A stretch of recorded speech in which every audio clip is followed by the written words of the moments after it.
Assalamualaikum warahmatullahi wabarakatuh. Jumpa lagi dengan Bang Haji Handra di Menara Langit. Barusan nih saya nonton YouTube Syekh Imran Hussein yang berbahasa Inggris tapi ada terjemahan bahasa Indonesia. Ya, dia bicara untuk mempelajari Quran itu keseluruhan, bukan mengambil ayat-ayat.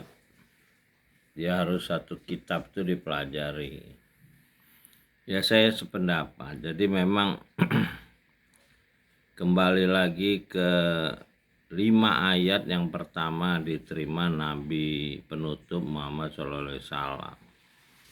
5 ayat ini perintah belajar. Jadi perintah belajar ini belajar keseluruhan kitab. Jadi ketika Mekah takluk, ada satu proses pendidikan untuk para tawanan, yaitu melakukan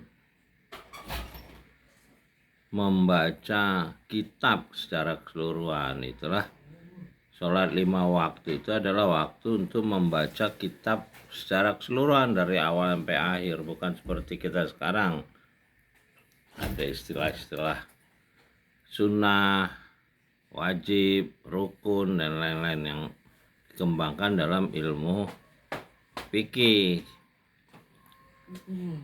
Jadi ini udah tambahan-tambahan, dan ini merubah struktur ibadah yang diperintahkan Iqra itu memahami seluruh kitab.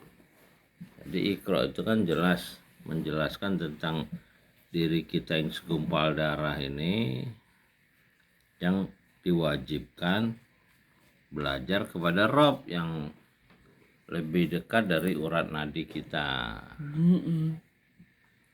Lalu tulisan karena Nabi sudah ditutup. Nah, tulisan yang ada 15 abad adalah kitab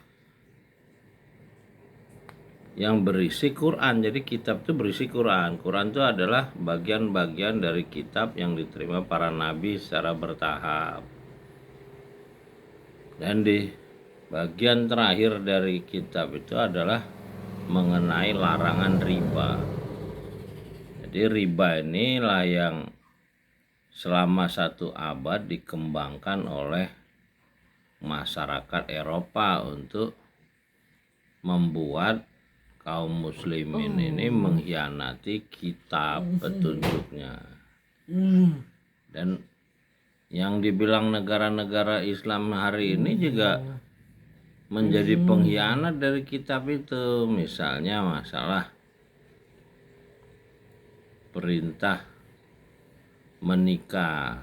Menikah itu diperintahkan ketika seorang wanita mulai mens. Nah, itu dilarang nikah dengan peraturan-peraturan yang ada sebelum usia 20 tahun atau 18 tahun. Nah, ini udah seperti yang tadi riba itu yang dilarang itu menjadi halal. Nah, sekarang itulah yang terjadi dilakukan oleh ulama-ulama ini, mengkhianati kitab petunjuk manusia yang belajar kepada Rob. Jadi manusia sekarang memang nggak belajar kepada pemilik manusia, Robin Nas itu. Dia belajar kepada ulama-ulama yang mengkhianati isi kitab itu.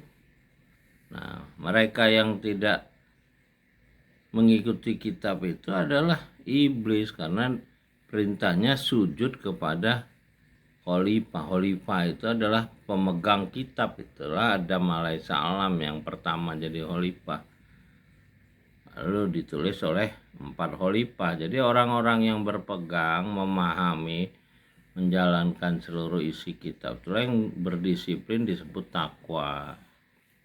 Itulah para khalifah. Ya, mudah-mudahan kita bisa paham perintah 5 ayat Iqra itu yang bergeser menjadi 5 waktu sholat. Jadi tidak ada di kitab itu petunjuk 5 waktu sholat. Yang ada mendirikan sholat, bukan 5 waktu. ada 5 ayat pertama sebagai petunjuk filsafat untuk belajar. 5 ayat pertama diterima Nabi, lalu mendirikan daripada petunjuk itu yang ada di kitab itu. Di sholat kita itu nggak berdiri sendiri. Sholat yang dikerjakan tuh merupakan bagian dari mendirikan sholat. Jadi pemahaman sholat sendiri harus bisa dipahami antara mengerjakan dan mendirikan. Mengerjakan tuh ya cuman 2 menit sampai 5 menit. Kalau mendirikan tuh seluruh waktu 24 jam sehari semalam dan seumur hidup. Nah, itulah yang dibilang takwa itu memahami isi kitabnya, yaitu mengenal Rob, yaitu tadi Iqra bismi Rob. Iqra warobukal akram, Rob juga.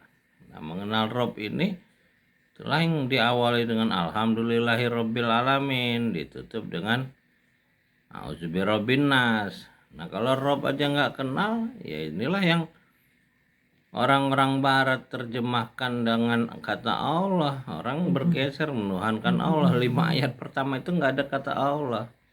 Allah itu terjemahan dari Tuhan di Eropa. Alhu, semua dia. Artinya alam ini semuanya memang ciptaan dari pencipta, Robbil alamin, Robbikal holak. Ya memang kita butuh sungguh-sungguh untuk mempelajari isi kitab itu ya. Kalau nggak ada kesungguhan ya tidak akan bisa paham ya. Terutama kita harus membersihkan diri dulu dengan menjadi orang jujur. Nah, Nabi udah dikenal sebagai orang jujur al-amin aja masih butuh 5 tahun untuk menjaga diri dari perbuatan dosa, perbuatan maksiat gitu. Kalau dosa itu nggak ada di kitab, yang ada untung rugi. Jadi kalau kita hidup kita merugikan diri kita sendiri ya nggak bakal ketemu kitab itu. Jadi ada istilah pengampunan dosa itu ya itu mah di Eropa, memang agama pendeta-pendeta yang mengampuni dosa. Jadi pendeta Katolik itu bisa buat ikon-ikon yang menghapus dosa yang bisa lebih panjang umurnya dari umur manusia dengan cara membeli lambang-lambang keramatnya itu. Bisa pengampunan dosanya dia beli 300 tahun padahal umurnya cuma 60 tahun. Nah, ini kalau kita nggak belajar sejarah sebagai pendukung dari kitab itu, kita langsung main dengan hadis, dapat ulama, fikih, tauhid, segala macam syariat itu. Padahal kita core-nya aja nggak tahu. Iqra bismi Rob itu nggak tahu apa arti bismi Rob. Iqra warobukal akram. Rob aja nggak tahu. Rob diterjemahkan Tuhan nggak tepat. Rob itu Lord, pemilik, bukan Tuhan God gitu. Ya mudah-mudahan banyak orang yang mulai membaca kitab itu, kalau nggak bisa bahasa Arab dengan artinya secara keseluruhan berulang kali sampai minimal 7 kali baru dapat Furqan. Seumur hidup baru dia dapat hikmah. Nah, hikmah inilah yang menjadi ilmu yang akan kembali kepada pencipta. Itulah yang dibilang Isra Mi'raj. Cahaya ilmu itu yang kembali kepada pencipta. Yang kalau yang nggak berilmu ya di bumi inilah lebih rendah dari binatang melata. Itulah di dalam bumi ini apa isinya? Ya api, gelombang rendah. Kalau gelombang tinggi naik ke atas. Ya mudah-mudahan kita bisa belajar terus. Salam dari Bang Haji Handra. Terima kasih, sampai jumpa lagi. Assalamualaikum warahmatullahi wabarakatuh.